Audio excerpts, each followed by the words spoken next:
ध्यान दो बच्चे, ऑन हो गया? इतना बताओ समझ में आया कि नहीं आया आप लोगों को?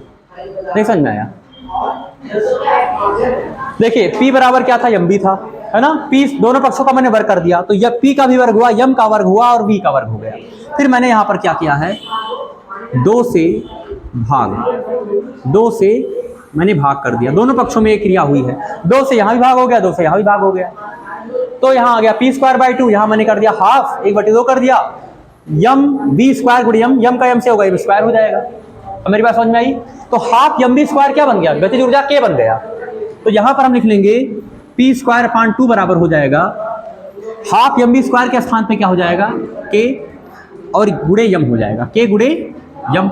अब क्रॉस गुणा कर दो तो p² बराबर क्या हो जाएगा, 2km हो जाएगा, 2km या 2m जो भी लिखना चाहो। तो स्क्वायर हटेगा तो क्या लग जाएगा, वर्गमूल लगेगा। अतः यहां लिख लेंगे p बराबर, संवेग बराबर क्या होता है, √2km। ये गतिज ऊर्जा के पद में संवेग होता है। तो अब हम क्या करेंगे, जो p की वैल्यू है ना, ये p की वैल्यू यहां पर रख देंगे, ठीक है? यहां पर इक्वेशन बना लो, इक्वेशन नंबर 2।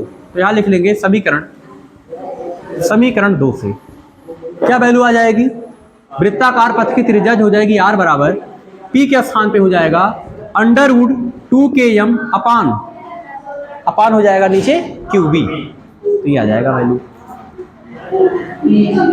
ये आ गया किसके पद में, गतिज ऊर्जा के पदों में।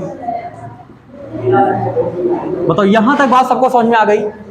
बोलो, हर बच्चे को समझ में आई यहां तक बात?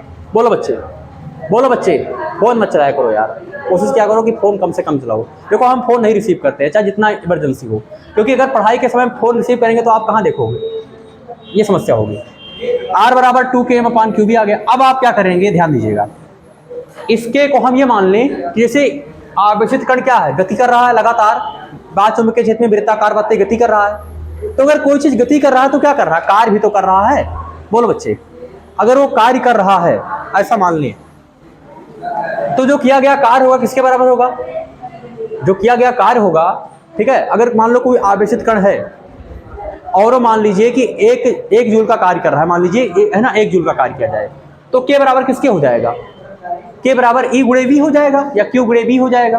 अगर मान लें कि आवेश के स्थान पे, आवेशित कण के स्थान पे कोई इलेक्ट्रॉन है, तो इलेक्ट्रॉन जो कार्य करेगा वो क्या होगा, किया गया कार्य के बराबर EV होगा, ठीक है? यहां पर लिखेंगे कि यदि, ध्यान दीजिएगा, यदि इलेक्ट्रॉन, जो आवेशित कण है मान लो इलेक्ट्रॉन है, तो अगर इलेक्ट्रॉन V वोल्ट, ध्यान दीजिएगा, V वोल्ट विभवांतर द्वारा त्वरित हो, ठीक है? तो आपको पढ़ाया गया है, इलेक्ट्रॉन वोल्ट की परिभाषा कौन बता सकता है, बताओ बच्चे? टेस्ट में दिए भी थे इलेक्ट्रॉन वोल्ट। हाँ देखिए, क्या आप लोग ऐसा याद करते हो कि टेस्ट के लिए याद करते हो फिर भूल जाते हो, मतलब एक दिन रट के याद करते हो, कल टेस्ट है तो आज याद करते हो, परसों फिर भूल जाते हो, है ना? ऐसा ही याद पढ़ते हो क्या? देखिए, एक इलेक्ट्रॉन जो वोल्ट होता है वह गतिज ऊर्जा होता है, ठीक है, जो 1 वोल्ट विभवांतर के द्वारा त्वरित होने पर प्राप्त होता है। मतलब अगर यह कह सकते हो कि इलेक्ट्रॉन वोल्ट का अर्थ क्या होता है, जैसे मान लो एक इलेक्ट्रॉन है, इलेक्ट्रॉन है, और यहां से यहां तक एक बिंदु से दूसरे बिंदु तक जाने में अगर वो 1 जूल का कार्य कर रहा है, और उसके बीच में जो विभवांतर है, या मान लो कि इन दोनों के बीच जो विभवांतर है वो 1 वोल्ट है, कितना है, 1 वोल्ट, तो जो किया गया कार्य होगा वो 1 इलेक्ट्रॉन वोल्ट कहलाएगा। यदि कोई इलेक्ट्रॉन एक बिंदु से दूसरे बिंदु तक क्या है, गति करता है, और दोनों बिंदुओं के बीच जो विभवांतर है वो 1 वोल्ट है, कितना है, 1 वोल्ट, तो जो गतिज ऊर्जा होगी या जो किया गया कार्य होगा वो किसके बराबर होगा, इलेक्ट्रॉन वोल्ट के बराबर होगा। तो किया गया कार्य EV के बराबर होगा, E मतलब इलेक्ट्रॉन पे आवेश, और V क्या है, विभवांतर। समझ में आई चीज मेरी बात? तो यहां पर हम क्या लिखेंगे, जो K बराबर होगा वो हो जाएगा EV। जैसे यहां पर किया गया कार्य जो होगा वो गतिज ऊर्जा के बराबर होगा, क्योंकि कार्य और ऊर्जा दोनों का एक मात्रक होता है, जूल, ठीक है? फर्स्ट ईयर के अकॉर्डिंग कार्य ऊर्जा परमीय, कार्य ऊर्जा एक दूसरे के तुल होते हैं।